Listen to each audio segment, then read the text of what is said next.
इसके पहले की क्लास में हमने पढ़ा था रदरफोर्ड एटॉमिक मॉडल। तो रदरफोर्ड ने अपने एटॉमिक मॉडल में कुछ पॉइंट्स दिए थे, जैसा कि उन्होंने सबसे पहले पॉइंट में क्या बोला था कि जितना भी पॉजिटिव चार्ज है और मास किसी एटम का वो बहुत छोटी सी जगह में प्रेजेंट है और वो एटम का सेंटर है, जिसको हम क्या बोलेंगे, न्यूक्लियस। और जितने भी इलेक्ट्रॉन है वो इस न्यूक्लियस के आसपास किस में घूमते हैं, सर्कुलर पाथ में घूमते हैं। जैसे अगर ये न्यूक्लियस है तो इसके आसपास जितने भी इलेक्ट्रॉन है वो किससे घूमेंगे, सर्कुलर पाथ में घूमेंगे। ठीक, ये चीज किसने बोली थी हमको, रदरफोर्ड ने बोली थी, है ना। ये कुछ मेन पॉइंट्स थे रदरफोर्ड के। अब देखो रदरफोर्ड ने जब ये चीज बोली तो उनके एटॉमिक मॉडल को किससे कंपेयर करा गया, सोलार सिस्टम से। किससे कंसीडर करा गया, सोलार सिस्टम से कंपेयर करा गया, है ना। प्लेनेटरी मोशन और सोलार सिस्टम से कंपेयर करा गया, जिसमें क्या मान लिया गया कि सन एक करेगा न्यूक्लियस के जैसा और जितने भी प्लेनेट्स हैं वो इलेक्ट्रॉन हैं जो कि उसके आसपास घूम रहे हैं। ठीक, अब देखो आपको पता होगा सन और अर्थ के बीच में फोर्स ऑफ अट्रैक्शन है, जिसकी वजह से दोनों एक दूसरे में टकराते नहीं, रुके हुए एक पर्टिकुलर जगह पर, है ना। तो वो फोर्स ऑफ अट्रैक्शन जिसने सन और अर्थ को एक साथ रख रखा है वो कौन सा फोर्स ऑफ अट्रैक्शन होता है, ग्रेविटेशनल फोर्स ऑफ अट्रैक्शन, है ना। क्लास 9 में पढ़ते हैं ग्रेविटेशनल फोर्स ऑफ अट्रैक्शन की वजह से सन ने क्या कर रखा है, अर्थ को पकड़ रखा है, नहीं तो अर्थ क्या होती है, सन से दूर चली जाती है। ठीक है, वैसे न्यूक्लियस और एटम के अंदर अगर हम बात करें तो एटम के अंदर हम बात करें तो न्यूक्लियस ने किसको होल्ड करके रखा था, इलेक्ट्रॉन को, है ना। न्यूक्लियस ने किसको होल्ड करके रख रखा है, इलेक्ट्रॉन को। यहां पर कौन सा फोर्स था, ग्रेविटेशनल फोर्स ऑफ अट्रैक्शन। यहां पे कौन सा फोर्स आएगा, प्लस और माइनस चार्ज के बीच वाला फोर्स ऑफ अट्रैक्शन, जिसको हम क्या बोलते हैं, इलेक्ट्रोस्टैटिक फोर्स ऑफ अट्रैक्शन। कौन सा फोर्स ऑफ अट्रैक्शन,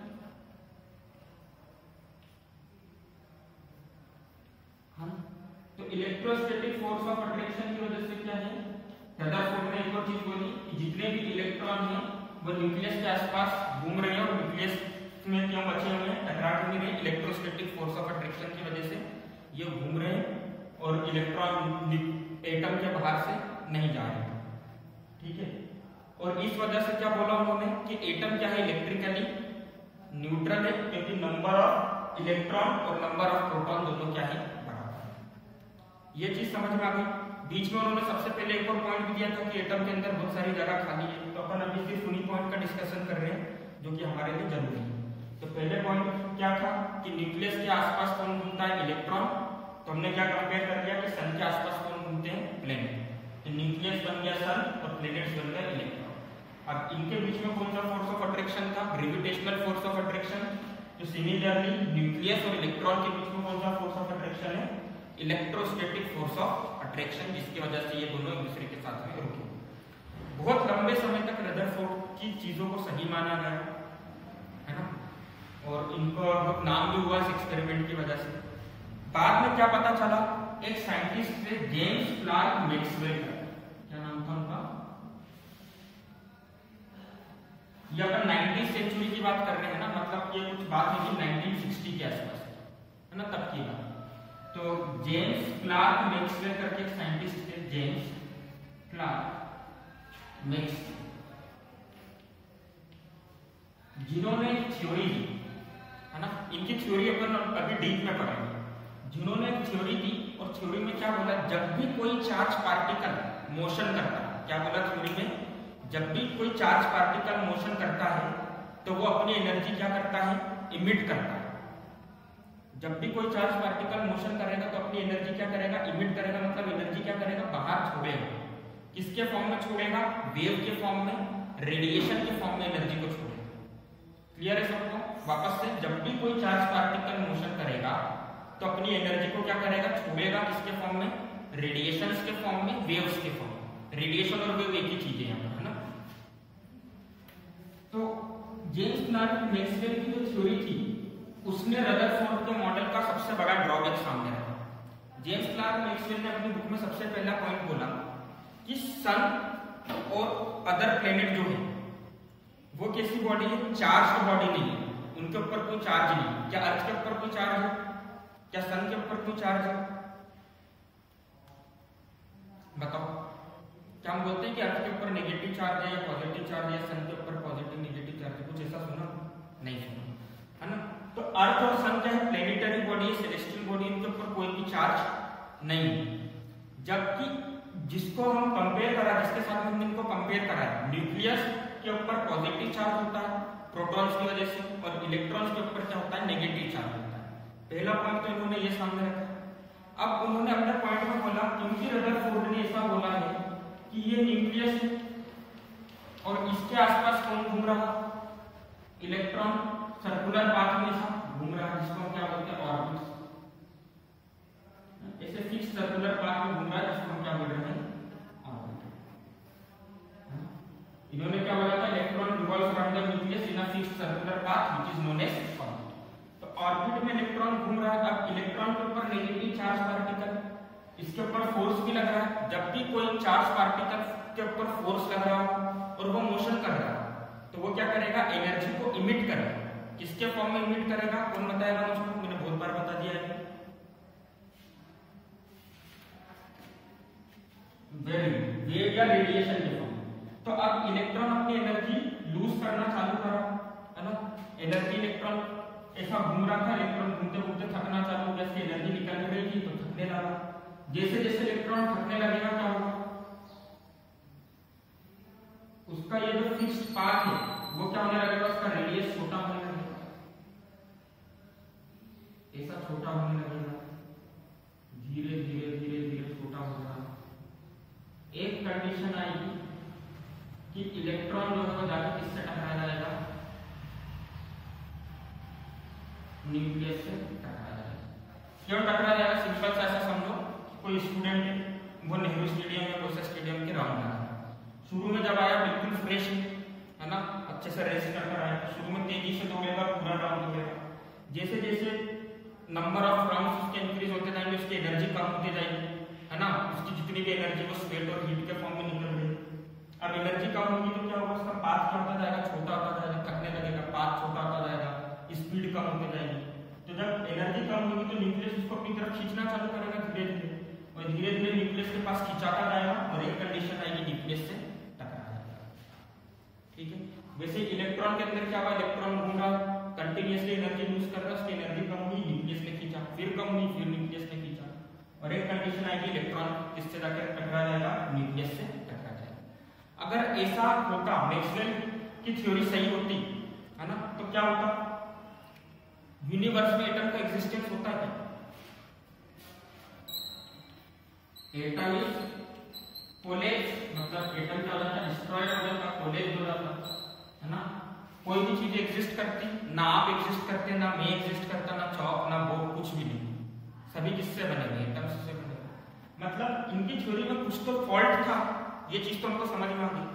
पर जब पूछा गया कि इन्होंने ऐसा करके दिया है, इन्होंने ऐसा आपके सामने स्टेटमेंट रखा, आप इसके बारे में क्या कहना चाहोगे, या आपके पास कुछ ऐसा है जो आप बता दो कि ऐसा नहीं हो रहा है और आपकी थ्योरी को हम ज्यादा सही मान सके, तो उस केस का आंसर रदरफोर्ड के पास नहीं था कि एक्चुअली अगर ऐसा हो रहा है, अगर ऐसा होता तो सब कुछ डिस्ट्रॉय हो चुका होता, पर ऐसा नहीं हुआ, उसके पीछे की वजह क्या है ना। इसके ये नहीं होने की जो वजह है वो रदरफोर्ड के पास में नहीं थी, तो ये रदरफोर्ड का क्या बन गया, ड्रॉबैक। समझ गए drawback of Rutherford atomic model, है ना। तो रदरफोर्ड के एटॉमिक मॉडल का ड्रॉबैक क्या था कि when a charge particle move it emits radiation in the form of energy. Electron is a charged particle, it continuously emitting energy in the form of radiation. ठीक है, after some time it will collapse with, it will collide with nucleus, as a result atom will collapse, है ना। इसका answer नहीं था।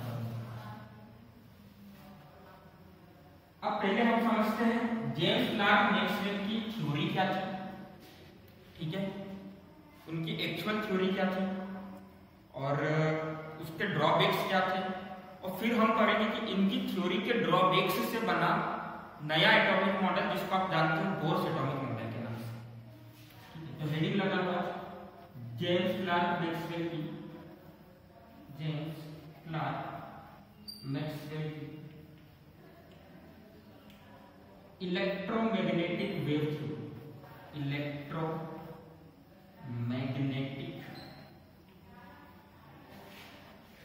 Wave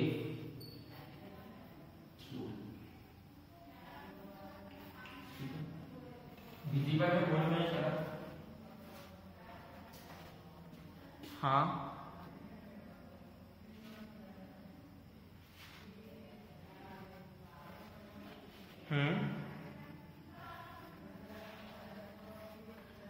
nucleus के अंदर सिर्फ अकेला पॉजिटिव चार्ज नहीं है, न्यूट्रॉन। ठीक है, न्यूक्लियस के अंदर सिर्फ अकेला पॉजिटिव चार्ज नहीं है, न्यूट्रॉन है। और न्यूक्लियस कॉम्पैक्टेड स्ट्रक्चर है, पर उसमें ऐसा आप समझ सकते हैं कि न्यूट्रॉन और प्रोटॉन दोनों मिलते रहते हैं एक तरीके से। तो प्रोटॉन के बीच में और न्यूट्रॉन के बीच में फोर्स ऑफ अट्रैक्शन होता है, जिसको हम बोलते हैं strong nuclear force of attraction. उस स्ट्रॉन्ग न्यूक्लियर फोर्स ऑफ जो अट्रैक्शन है वो प्रोटॉन के रिपल्शन से ज्यादा पावरफुल है, इसलिए प्रोटॉन एक साथ रहेगा और न्यूट्रॉन और प्रोटॉन भी न्यूक्लियस में एक साथ रहेगा। क्लियर है पार्शली, है ना? तो न्यूक्लियस के अंदर आपने सुना होगा, न्यूक्लियस के अंदर फोर्स होता है स्ट्रॉन्ग फोर्स ऑफ अट्रैक्शन, इसी को हेडिंग लिख ली सबने?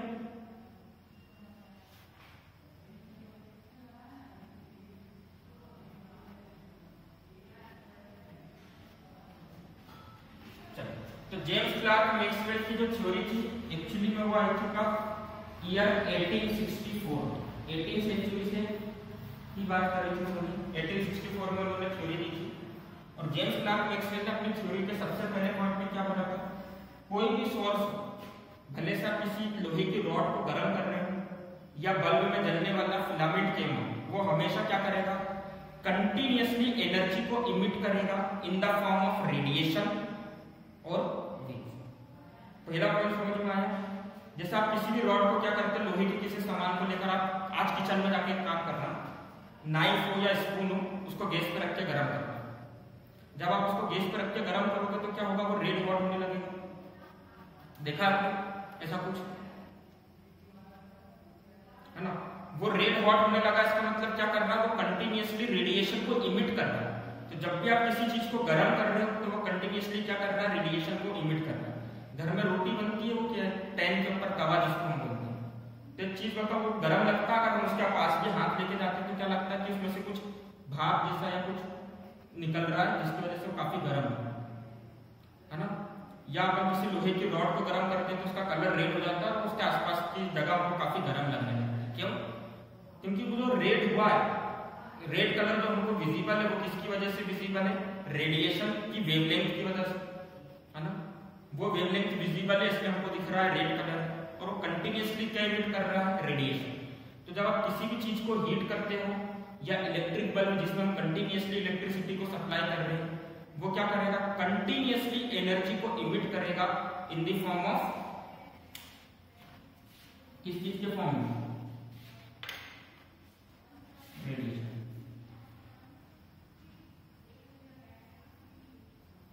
तो देखो पहला point, energy is emitted continuously, energy is emitted continuously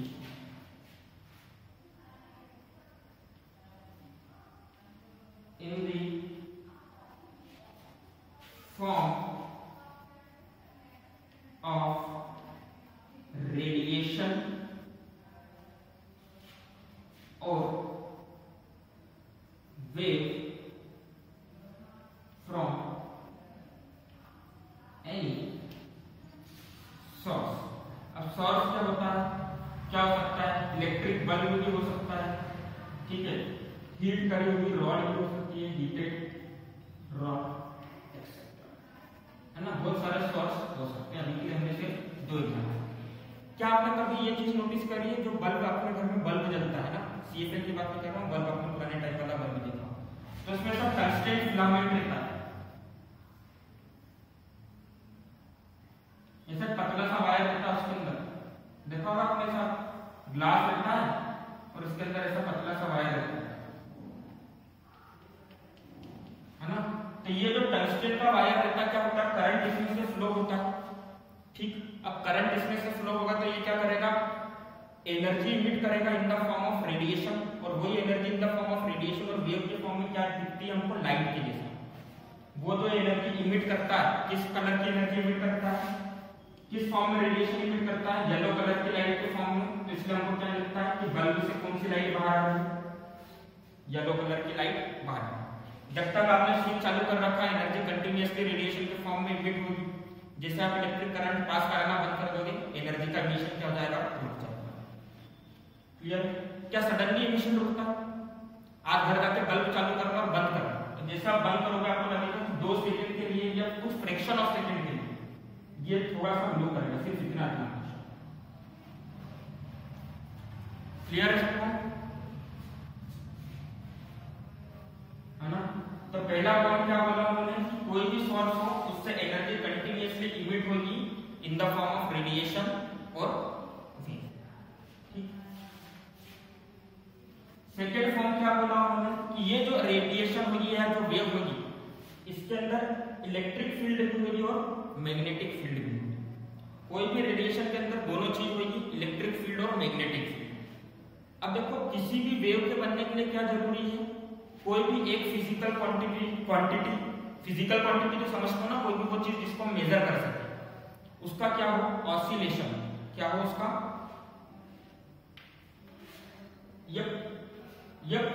ये पॉइंट लिख लो, फिर उसके बाद आगे का समझाता हूं ना, क्योंकि थोड़ा सा डायग्राम बनाकर बता रहा हूं। लिख लो।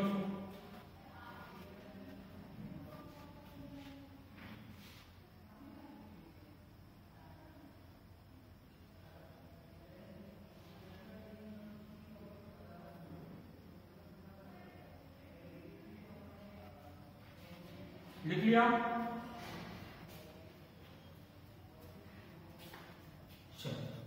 तो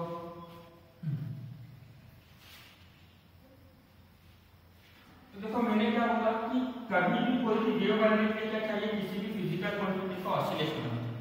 आपने बारिश के दिनों में फिनोमेना ऑब्जर्व करा होगा, या जब आप क्या करते हो किसी तालाब में या किसी बड़े से पानी से भरे हुए बर्तन में क्या करते हो, पत्थर मारते हो, तो आपको क्या लगता है कि वाटर की वेव बनी। वाटर वेव कैसे बनती है, क्या आपने मान लिया पत्थर फेंका तो इसके आसपास ऐसा ऐसा गोल गोल बन जाता है, बनता है कि नहीं बनता? अगर मैंने बीच तालाब में है ना पत्थर फेंका है पानी के बड़े बर्तन में जो भरा हुआ उसको पत्थर फेंकूंगा तो इसका उसके आसपास ऐसा गोल गोल बन जाएगा। तो ये जो गोल गोल सा स्ट्रक्चर बना इसी को हम क्या बोलते हैं, वाटर वेव, मतलब वाटर की वेव बनी। तो मैंने अभी क्या बोला, किसी भी तरीके की वेव बनने के लिए क्या चीज चाहिए, किसी एक फिजिकल क्वांटिटी का ऑसिलेशन। तो जब हम पानी में पत्थर मारते हैं तो किस चीज का ऑसिलेशन होता है, मान लो ये पानी की सरफेस है, तो जैसे आपने पत्थर मारा तो क्या होगा, कुछ पोर्शन ऑफ वाटर बाहर निकला, पानी पत्थर के वजन के बराबर, पत्थर के वॉल्यूम के बराबर का पोर्शन ऑफ वाटर क्या हुआ, बाहर निकला। अब ये वाटर की ड्रॉप जो है वो क्या करेगी, 1 सेकंड के लिए यहाँ पर है, जैसे ही एक वाटर की ड्रॉप 1 सेकंड के लिए अंदर जाएगी, बाकी की बची ड्रॉप इसके ऊपर किधर फोर्स लगाएगी, ऊपर की तरफ। तो ये वाटर की ड्रॉप पानी की सरफेस में ऊपर नीचे मूव करेगी। जब तक ये वाटर की ड्रॉप पानी की सरफेस में ऊपर नीचे मूव कर रही है, जब तक आपको क्या दिखेगी, वाटर की वेव विजिबल होगी। जैसे ये थक के मूव करना बंद कर देगी और पानी के अंदर मिल जाएगी, वाटर की वेव वापस से खत्म हो जाएगी। बात समझ में आई, कौन सी फिजिकल क्वांटिटी ऑसिलेट हुई यहाँ पर, बता दो। बात समझ में आई सबको? क्लास 9th में आपने आर्किमिडीज प्रिंसिपल पढ़ा होगा कि अगर पानी से भरे बर्तन में किसी चीज में किसी वॉल्यूम का हम सामान डालते हैं तो उसके वॉल्यूम के बराबर वाटर बाहर निकलता है। तो मैंने पत्थर डाला तो उसके वॉल्यूम के बराबर वाटर ऊपर आएगा। अब ये वाटर की जो भी ड्रॉप है, जितना भी वाटर का पोर्शन ऊपर आया है वो बार बार वाटर की सरफेस पे ऐसा ऊपर नीचे मूव करेगा। इस आगे और पीछे वाले मोशन को हम क्या बोलते हैं, ऑसिलेशन, ट्रो एंड फ्रो मोशन, है ना, ऊपर नीचे या आगे पीछे वाले मोशन को हम क्या बोलते हैं, ऑसिलेशन। तो जब ये चीज ऑसिलेट करेगी तो क्या बनेगी, वाटर की वेव बनेगी, जो कि हमको इसे सर्कुलर फॉर्म में दिखाई पड़ेगी। क्लियर है सबको? मनस्वी, अमन, पार्श्वी समझ में आ गया सबको, है ना? घर में आपने देखा होगा कपड़े बांधने की रस्सी रहती है, उसको हम क्या करते हैं, सब पकड़ के खींचते हैं और दिशा छोड़ते हैं तो क्या बनती है, वेव बनती है ना। यहाँ पर अगर आपने ध्यान दिया तो क्या चीज ऑसिलेट करती है, रस्सी खुद ऑसिलेट करती है, अपनी मीन पोजीशन से कभी ऊपर जाती है कभी नीचे जाती है। होता है ऐसा, होता है ना, रस्सी इसको ऊपर नीचे करती है तभी तो वेव बनती है। तो किसी भी तरीके की वेव बनने के लिए क्या चीज जरूरी है, लिख लो, सबसे इंपॉर्टेंट पॉइंट है, कॉलेज में पूछा जाता है। किसी भी तरीके की वेव बनने के लिए क्या जरूरी है कि कोई सी फिजिकल क्वांटिटी ऑसिलेट करे। अब यहाँ पर हमारे फिजिकल क्वांटिटी क्या क्या है, इलेक्ट्रिक फील्ड और मैग्नेटिक फील्ड। तो जेम्स क्लार्क मैक्सवेल ने अपने सेकंड पॉइंट में यही बोला कि रेडिएशन है ना, मैं वेव लिखूं या रेडिएशन, बात एक ही समझना है, रेडिएशन या waves consists of electric field and magnetic field, electric field and magnetic field which oscillates perpendicular to each other. दोनों का ऑसिलेशन होगा, किसकी दोनों का ऑसिलेशन होगा, कोई बता सकता है?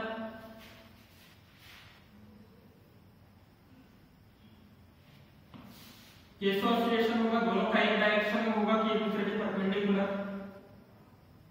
तो देखो परपेंडिकुलर ऑसिलेशन होगा तो मान लो ये हमारी वाई एक्सिस है, ठीक है, और ये हमारी एक्स एक्सिस। अब मान लो मैंने बोलते हैं इलेक्ट्रिक फील्ड का ऑसिलेशन कैसा हो रहा, एक्स एक्सिस में ऐसा हो रहा,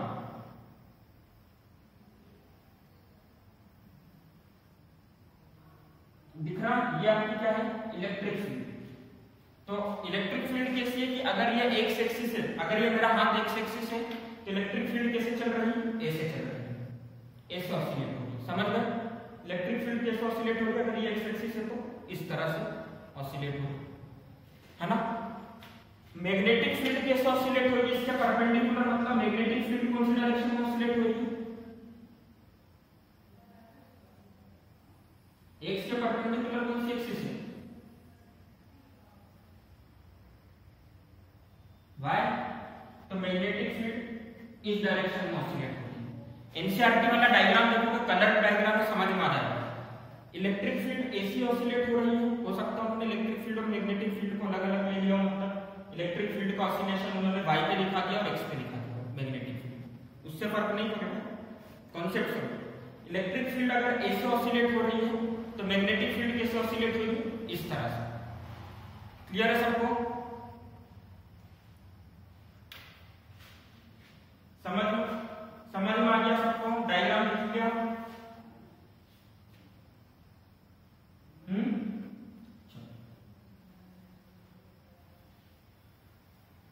एनसीईआरटी की बुक में देखो कलर डायग्राम दे रखा है, वहां से अच्छे से समझ में आएगा, है ना। 3D में अच्छे से दिख जाएगा, बोर्ड के ऊपर इतने अच्छे से 3D में नहीं दिखेगा।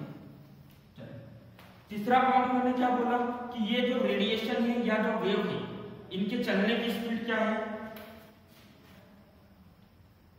इनकी स्पीड क्या है, 3 × 10⁸ मीटर पर सेकेंड।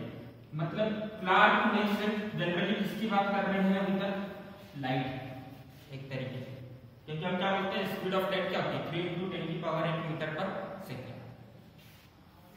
लाइट भी क्या है, इलेक्ट्रोमैग्नेटिक रेडिएशन, ठीक है, और पार्टिकल नेचर में भी पढ़ेंगे हम उसके बारे में।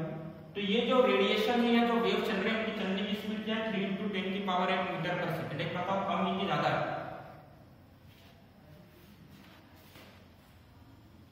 एक सेकंड में कितने मीटर, बहुत ज्यादा स्पीड है ना लाइट की चलने रेडिएशन। दूसरी बात इन्होंने क्या बोला कि इस वेव को एक जगह से दूसरी जगह जाने के लिए किसी मीडियम की जरूरत नहीं है। इलेक्ट्रोमैग्नेटिक रेडिएशन वाली जो वेव है उसको एक जगह से दूसरी जगह ट्रेवल करने के लिए किसी मीडियम की जरूरत नहीं। जैसे साउंड वेव, वैक्यूम में हम स्पेस में जाकर जोर जोर से भी अगर चिल्लाएं ना तो हमारे पास वाले को हमारी आवाज नहीं आएगी। क्यों? क्योंकि वहां पर वैक्यूम है, वहां पर कोई पार्टिकल नहीं है, तो साउंड वेव एक जगह से दूसरी जगह नहीं जाती। आपने क्लास 9 में पढ़ा होगा साउंड वेव कैसे जाती है, अल्टरनेट कंप्रेशन और रिफ्रैक्शन के जोन बनते हैं, है ना। पार्टिकल पास आते हैं, दूर जाते हैं, रिफ्रैक्शन और कंप्रेशन के जोन बनते हैं। पर यहाँ पर क्या है, अगर वैक्यूम है तो क्या होगा, साउंड वेव ट्रेवल नहीं कर पाएगी, पर इलेक्ट्रोमैग्नेटिक वेव चले जाएगी। क्यों? क्योंकि उसको किसी मीडियम की जरूरत नहीं है। तो लास्ट पॉइंट क्या लिखेंगे हम, it does not require any medium for its propagation. Propagation मतलब एक जगह से दूसरी जगह जाने के लिए। एक चीज बताओ, सनलाइट की बात करिए, मान लो ये तो सनलाइट स्पेस से आती है, स्पेस में क्या बोलते हैं हम, वैक्यूम में, मतलब कुछ भी पार्टिकल नहीं। अगर सनलाइट वेव है ना, तो स्पेस से क्यों आ पा रही है, क्योंकि उसको किसी मीडियम की जरूरत नहीं। अगर सनलाइट साउंड वेव जैसी वेव होती तो क्या स्पेस